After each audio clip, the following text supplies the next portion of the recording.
Badanku tuh udah cukup recover setelah 2 minggu tuh udah oke Oh sih. iya, Iya. rahasianya apaan itu? Aku biasanya kalau habis maraton sebulan mager. Waktu aku di New York, itu kan Ciringnya rame Oh iya, parah banget. sih, iya. Orangnya juga rame. Ada di kilometer berapa, aku tuh kayak nggak bisa ngajar pace. Heeh. Karena saking ramenya agak Ramenya. macet gitu kan. Buat kilometer yang ini, aku legowoin aja, bisa dikejar di akhir kok. Gitu. Jadi mindsetnya tuh diganti jadi kayak gitu. Iya, benar.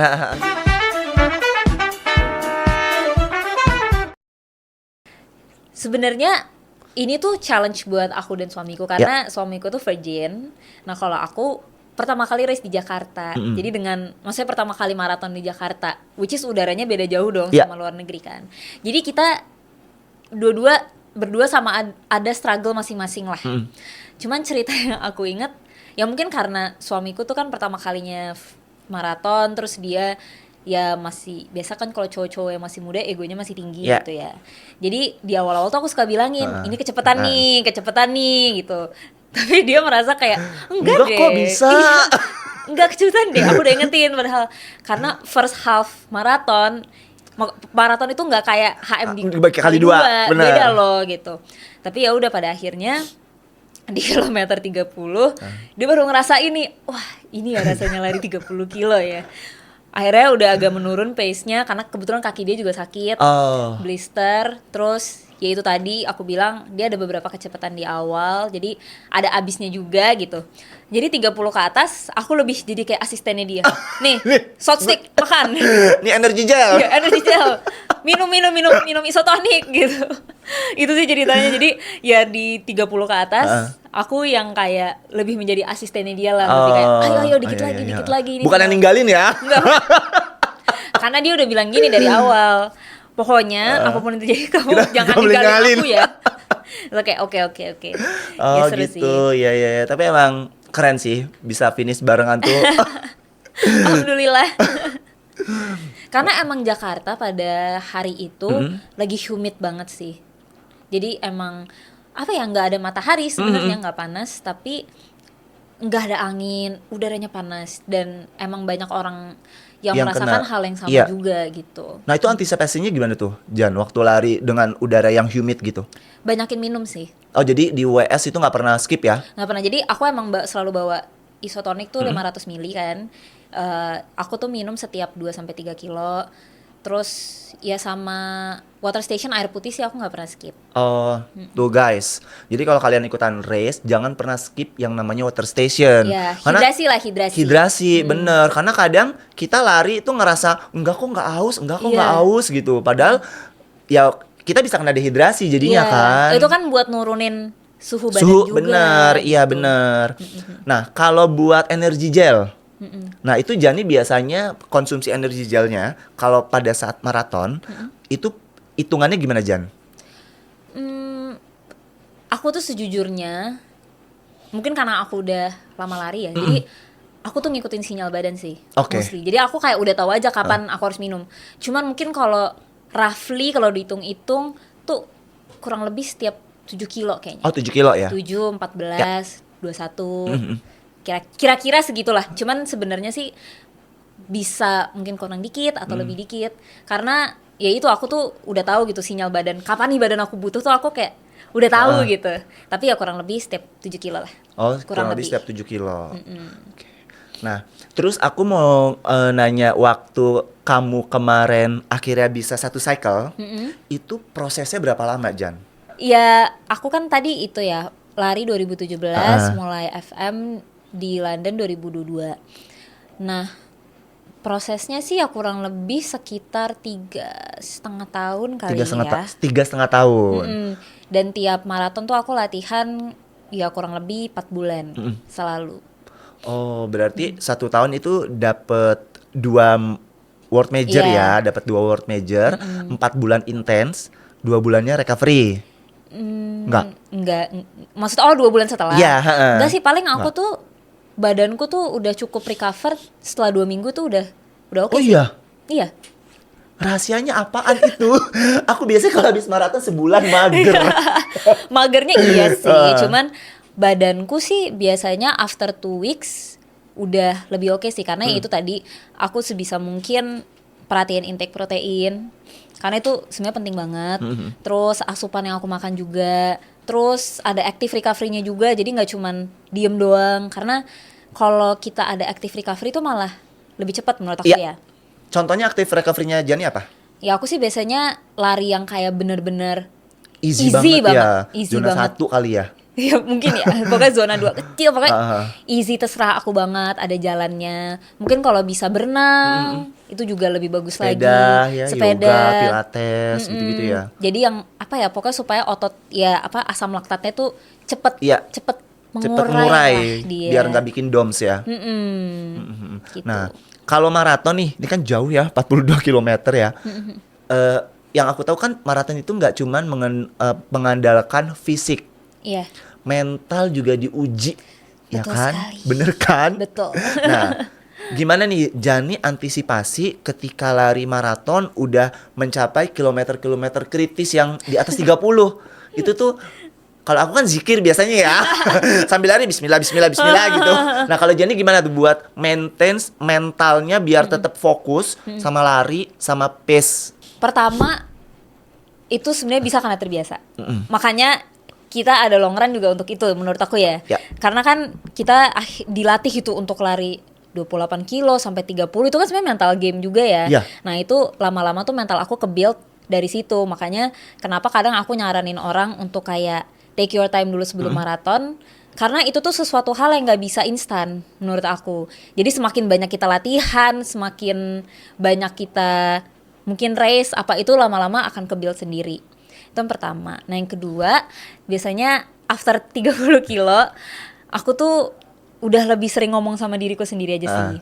Kayak, bisa kok, ini tinggal 12 kilo lagi gitu. Jadi aku ngubah mindsetku dari yang negatif, masih 12 jadi tinggal 12 lagi kok. Dan menurut aku itu works well di aku. Terus aku juga, pokoknya selalu masukin kata-kata yang positif, afirmasi positif ke otakku. Karena actually kalau kata pelatihku juga, kalau misalnya kita pikirannya itu udah negatif, entah kenapa tuh ototnya atau badan tuh suka ikut. Jadi dia ikut negatif gitu, jadi lemes atau tiba-tiba ngelok. Mungkin karena mood kita kan gak bagus ya. Tapi kalau misalnya kita maksudnya positif terus nih, ya dibarengin dengan hal-hal yang harus kita konsum ya, itu alhamdulillah aku so far selalu aman sih.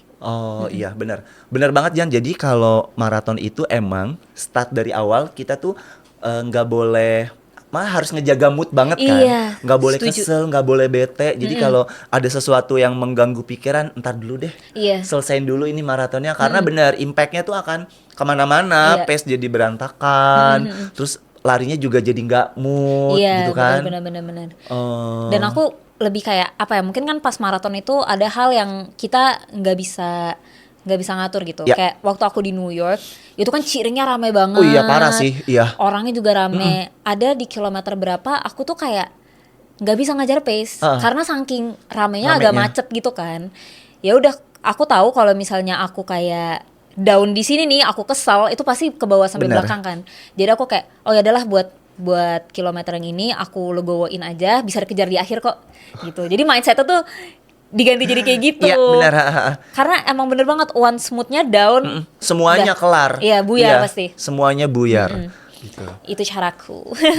Nah, dari 6 WMM ini ada cerita menarik nggak selama Jani lari? Kayak waktu aku dulu ikutan Berlin ya, saking ausnya, aku tuh sampai minta ini air soda.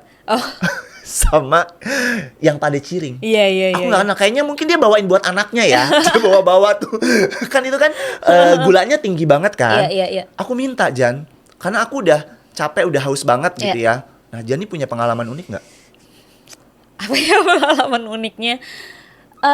Atau Jani lari fokus aja lari?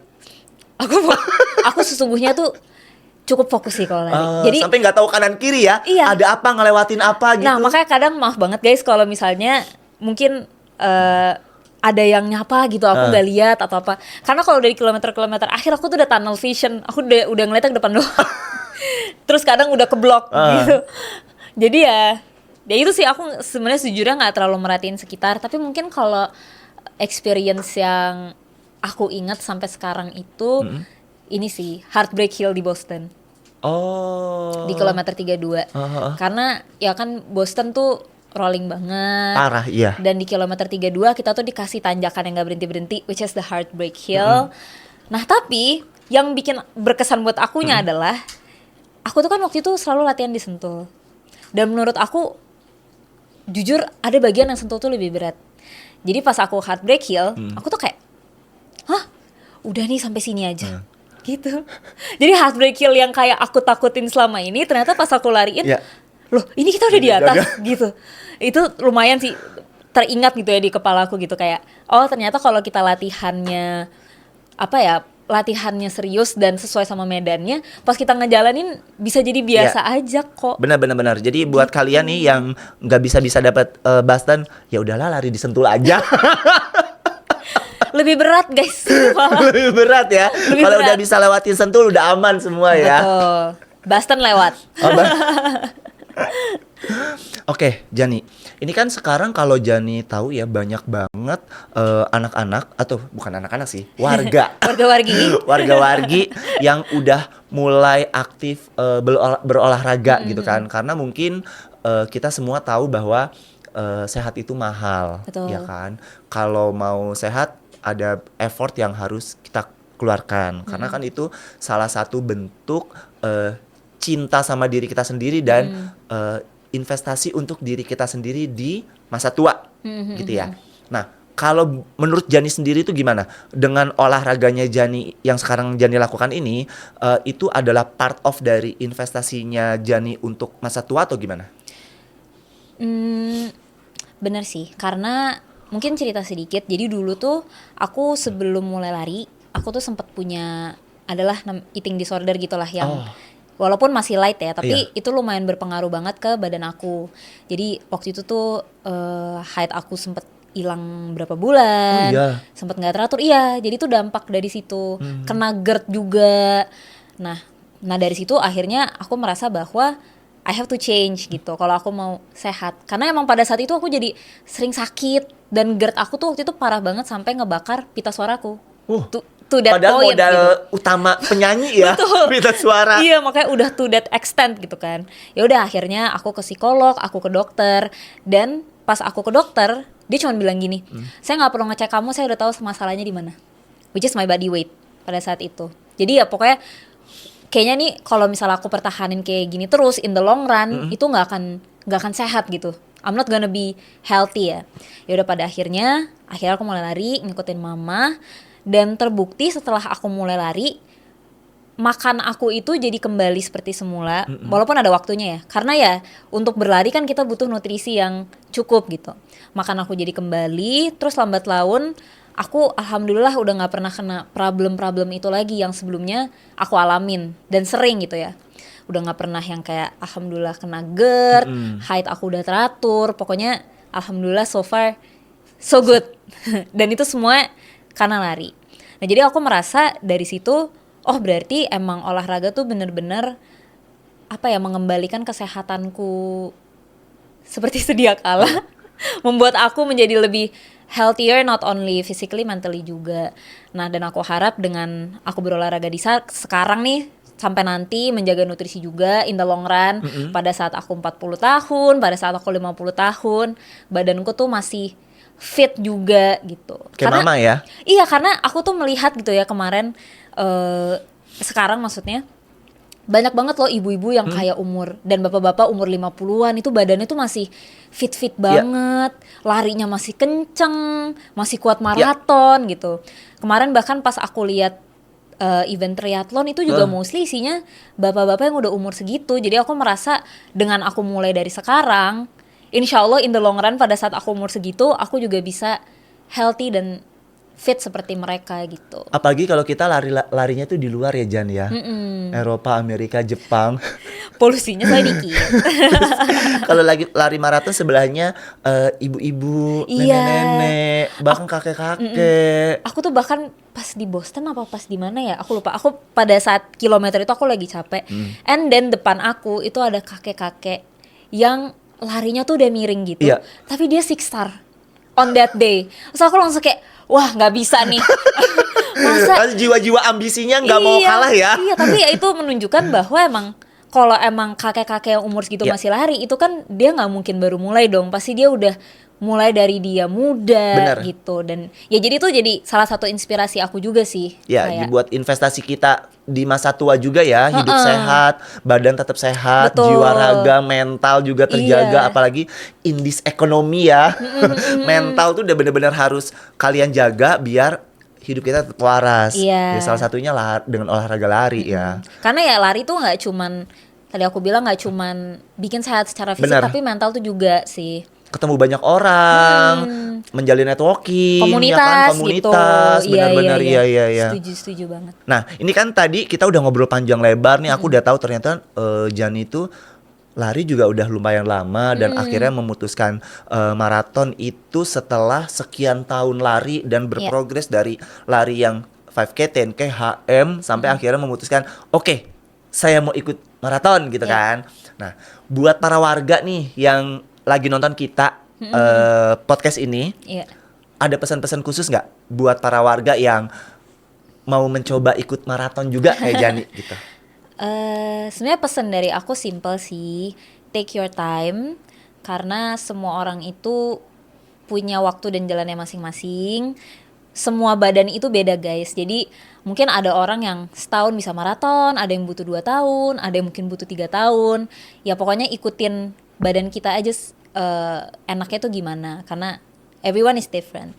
Terus yang kedua, kalau mau maraton harus latihan, jangan tidak latihan ya guys, karena apa ya, karena itu untuk tubuh kita sendiri. Ya. Kan tujuan kita lari itu utamanya adalah untuk sehat gitu. Jadi jangan sampai lari itu membuat kita tidak sehat gitu. Jadi latihan itu penting. Pokoknya ikutin semua program yang dikasih sama pelatihnya. Dan ya in the end you gotta have fun. Siapa tahu kan nanti in the future Nah, bisa ini yang dapet ditunggu-tunggu. Coba boleh pegang dulu nggak? Boleh, Mudah-mudahan saya bisa silakan. tertular ya Allah. Disalawatin dulu ya. Mudah-mudahan bisa ikutan 6 star. Amin. Iya, Oke, siapa tahu. Jani. Terima kasih atas waktunya. Jadi teman-teman, tadi ingat ya pesannya Jani bahwa kalau kalian mau ikutan maraton nggak usah buru-buru, enjoy aja, nikmati waktu kalian, dan maraton itu harus latihan. Nggak boleh kalian tiba-tiba ujuk-ujuk ikutan maraton. Nanti yang tersiksa adalah diri kalian sendiri. Betul, setuju. Oke, kita ketemu lagi nanti di next Lari Aja Dulu Podcast. Assalamualaikum, dadah.